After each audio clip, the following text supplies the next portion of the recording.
En Compartiendo la Visión presentamos Conversando con tu abogado. Erwin Díaz Solís estará respondiendo todas tus inquietudes sobre temas migratorios. Y ya con ustedes, Conversando con tu abogado. ¿Cómo están, amigos? Yo soy el abogado Erwin Díaz Solís, abogado de inmigración en los Estados Unidos con oficinas en Miami, Florida, en su programa Conversando con tu abogado. Hoy vamos a hablar sobre los asilos. ¿Cómo ganar mi asilo, doctor Erwin? Lo primero que vamos a hablar es cuáles son los requisitos básicos del asilo. Hay 3. Primero tengo que probar persecución, que he sido perseguido, amenazado, amedrentado, golpeado, detenido, una amenaza, por ejemplo, de muerte con una pistola, con un arma. Todo eso es considerado persecución. El segundo requisito es ¿quién? ¿Qué es lo que dice la ley? Tienes que haber sido perseguido por el gobierno, por grupos allegados al gobierno o grupos que el gobierno no puede controlar. Así que no puede ser mi vecino Periquito Pérez, que no le caigo bien, es el que me está amenazando. Gobierno americano, dame asilo. Eso no funciona. Y el tercer requisito, y para mí el más importante, es el por qué. ¿Por qué es que este gobierno o este grupo te amenazó? ¿Por qué es que te persiguió? Y la ley dice, porque pueden haber 5, 10, 20 motivos por los cuales saliste tú de tu país, pero la ley solamente otorga asilo por 5 motivos. Si fuiste perseguido por raza, por religión, por tu nacionalidad, por ser parte de un grupo social particular o por tu opinión política. La mayoría de casos son por opinión política. Y les doy un ejemplo.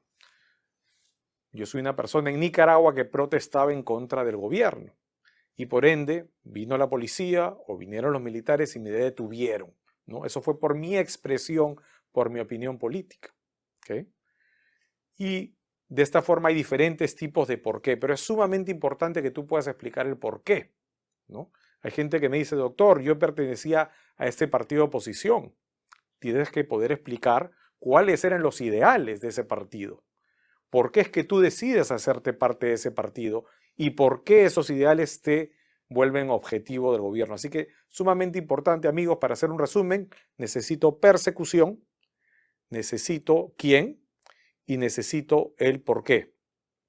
Doctor, ¿cuál es la diferencia entre un asilo afirmativo y un asilo defensivo? Ejemplo, un asilo afirmativo son aquellos que han entrado por el aeropuerto y que de forma afirmativa, de forma proactiva, aplican al asilo y estas personas son entrevistadas ante las oficinas de asilo.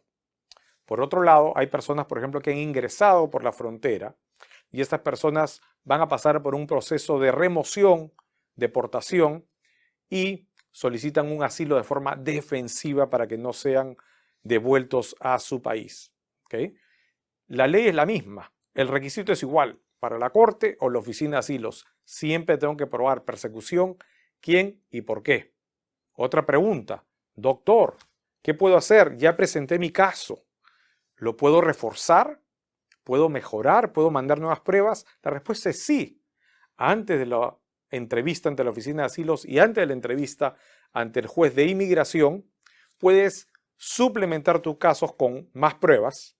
Puedes también hacer una adición, corrección a tu declaración. A lo mejor dejaste algo que era importante y es importante que quieras incluirlo y se puede hacer. Se puede incluir más información. ¿Okay?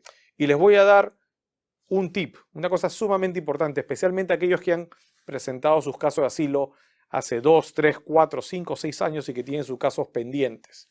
Doctor, ¿cómo pruebo que todavía hay persecución si ya pasaron tantos años desde que llegué?